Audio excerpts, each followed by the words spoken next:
अमरावती शहरातील super speciality रुग्णालय हे भारतीय राष्ट्रीय काँग्रेस पक्षाच्या सरकारच्या काळात उभारले गेलेले एक ऐतिहासिक आणि भव्य रुग्णालय आहे। किडनी, हृदयरोग, प्लास्टिक सर्जरी, लहान मुलांचे जटिल ऑपरेशन्स यासारख्या आधुनिक वैद्यकीय सुविधांमुळे हे रुग्णालय सामान्य गरीब आणि समाजातील शेवटच्या घटकातील नागरिकांसाठी वरदान ठरले आहे। काँग्रेस सरकारच्या दूरदृष्टी आणि हजारो रुग्णांना येथे जीवदान मिळाले आहे। मात्र सध्याच्या महायुती सरकारच्या नाकारतेपणामुळे आणि भ्रष्ट कारभारामुळे हे रुग्णालय पूर्णपणे ठप्प पडले आहे। गेल्या 25 दिवसांपासून रुग्णालयातील सुपर स्पेशालिटी डॉक्टर्स आणि कर्मचारी संपावर आहेत। काही वर्षापासून त्यांचे मानधन थकवले गेले आहे। त्यामुळे किडनी, डायलिसिस, हृदयरोग, प्लास्टिक सर्जरी आणि लहान मुलांच्या शस्त्रक्रियांसह सर्व ऑपरेशन्स बंद आहेत। हजारो गरीब रुग्ण ज्यांचे ऑपरेशन्सचे नंबर लागलेले आहेत त्यांची अवस्था दयनीय झाली आहे।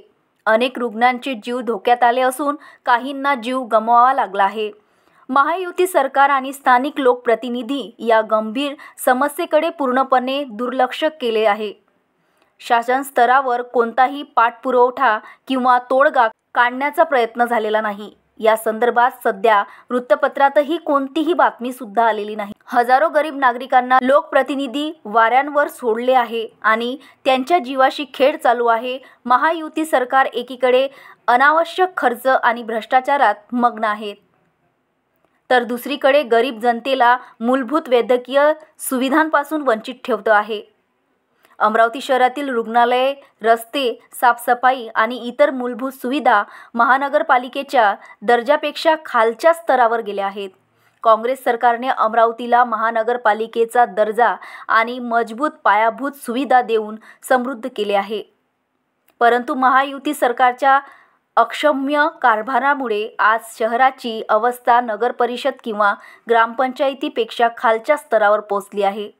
या सर्व बाबींचा तीव्र निषेध व्यक्त करण्यासाठी आणि महायुती सरकारला जाग आणण्यासाठी सुपर स्पेशालिटी रुग्णालयाच्या आत आंदोलन करण्यात आले। या आंदोलनाद्वारे काँग्रेस पक्षाने मागण्या केल्या की रुग्णालयातील डॉक्टर्स आणि कर्मचाऱ्यांचे थकीत मानधन तात्काळ देण्यात यावे। गोरगरिबांच्या जीवाशी खेळणाऱ्या सरकारचा या सरकारचं करायचं काय? खाली मुंडकावर दिवसापासून बंद आहे।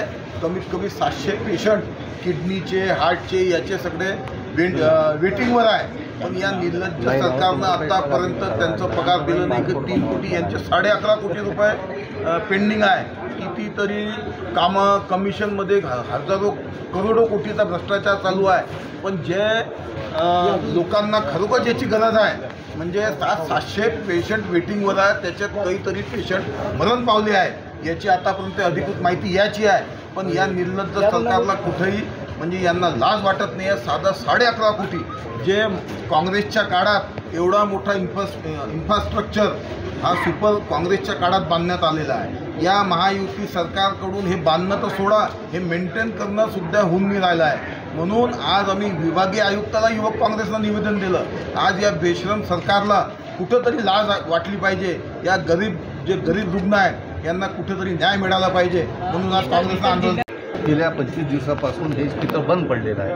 आपल्याला माहीत असेल की फक्त विदर्भातच नव्हे तर आजूबाजूच्या मध्य प्रदेशमधून सुद्धा अत्यंत गोरगरीब की जे असाध्य असे त्यांना जे रोगी असतात की ज्यांना ही सुविधा उपलब्ध नाही आणि ही सुविधा इथे फ्री ऑफ कॉस्ट इथे उपलब्ध असल्यामुळे संपूर्ण महाराष्ट्रातून नव्हे तर संपूर्ण विदर्भातून नव्हे तर आजूबाजूच्या परिसरातून तर लोक येतात। पण असंवेदनशील सरकार, जनप्रतिनिधी आणि निगरगट्ट जनप्रतिनिधी यांनी या जे डॉक्टर्स लोक इथे सर्व्हिस देतात त्यांचे गेल्या 11 महिन्यापासून पगार दिलेले नाही, म्हणजे मागच्या ऑगस्टपासून त्यांचे पगार दिलेले नाही। त्यामुळे ते संपावर गेलेले आहे, त्यांचं मानधन त्यांनी दिलेलं नाही आणि त्यामुळे ते डॉक्टरांनी हतबल होऊन शेवटी नाईलाजाने आज संप चालू केला आहे, तरी या सरकारचे डोळे उघडलेले नाही।